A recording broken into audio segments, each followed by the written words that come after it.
আসসালামু আলাইকুম এভরিওয়ান। ছাদ বাগান এবং ব্যালকনি বাগান সম্পর্কে সকল ধরনের ভিডিও পেতে আমার চ্যানেলটি সাবস্ক্রাইব করে রাখুন। যদি ভালো লাগে তাহলে লাইক, কমেন্ট অ্যান্ড শেয়ার করবেন। আপনার রোপণ করা মরিচ গাছ থেকে কিভাবে বীজ তৈরি করবেন, আজকে এই বিষয় নিয়ে কথা বলবো। আমি যখন মরিচ তুলেছিলাম তখন কিছু মরিচ রেখে বাকি সবগুলো তুলে নিয়েছিলাম।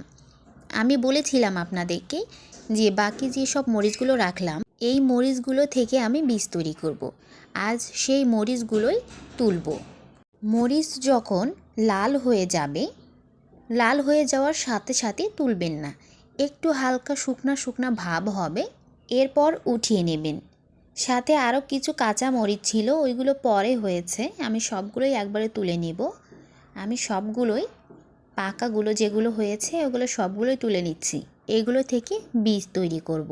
তাহলে আমার আর বাড়তি কোনো বীজ কিনতে হবে না। আমি যে চারাটি রোপণ করেছিলাম চারাটি অনেক ভালো, তাই আমি ভেবেছি যে এই মরিচ থেকেই বীজ তৈরি করব। আমি আলতোভাবে সবগুলো তুলে নিচ্ছি। আমি ভেবেছিলাম যে মরিচ গাছটি কেটে ফেলে দিব, পরে দেখলাম পুরো গাছ জুড়ে নতুন পাতা গজিয়েছে, তাই ভাবলাম আমি আর কাটবো না। দেখতে পাচ্ছেন পুরো গাছেই নতুন পাতা, আগের যে পুরাতন পাতাগুলো আছে সবগুলো পড়ে যাবে এবং নতুন পাতা দিয়ে আবার গাছ ভরে যাবে।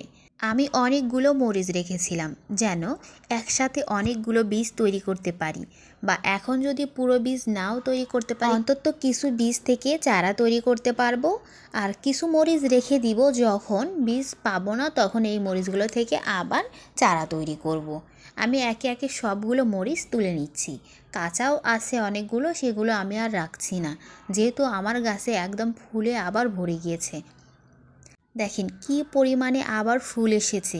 আমি চেয়েছিলাম গাছটিকে কেটে ফেলতে, কারণ আমি এবার অনেকগুলো মরিচের চারা আবার লাগিয়েছি। একদম পুরো মরিচের গাছে শুধু ফুল আর ফুল। আমি অবশ্য এটা খেয়াল করি নাই, কিন্তু এখন দেখলাম ফুল, তাই আমি আর গাছটি কেটে ফেলে দিচ্ছি না। যেগুলো পুরাতন পাতা আছে সবগুলো ঝরে পড়ে যাবে, আবার নতুন পাতা গজাবে। আপনারা যারা প্রথম থেকে মরিচের গাছের পরিচর্যা করবেন, যখন ফলন হয়ে যাবে, মরিচ খাওয়ার উপযুক্ত হবে, তখন এসে ভুলেও পরিচর্যাগুলো ছেড়ে দেবেন না। যেমন পরিচর্যা করতেন ওইভাবেই পরিচর্যা করবেন, তাহলে দ্বিতীয়বার আবার আপনারা মরিচ পাবেন। মরিচ পাওয়ার সাথে আপনারা যদি পরিচর্যা বা যেরকম জৈব সার, নিয়মিত পানি এগুলো বন্ধ করে দেন, তাহলে কিন্তু দ্বিতীয়বার আর পাবেন না। দেখেন অলরেডি একটা মরিচ হয়ে গিয়েছে। আপনারা পরিচর্যাগুলো ঠিক রাখবেন, তাহলে দেখবেন যে দ্বিতীয়বার আবার মরিচ পাবেন।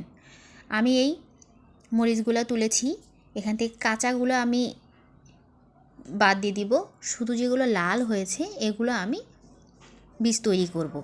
কিভাবে বীজ তৈরি করব এগুলো আমি আপনাদেরকে ভিডিওতে আবার দেখাবো। মরিচগুলো রোদে শুকিয়ে রেখে দেবেন।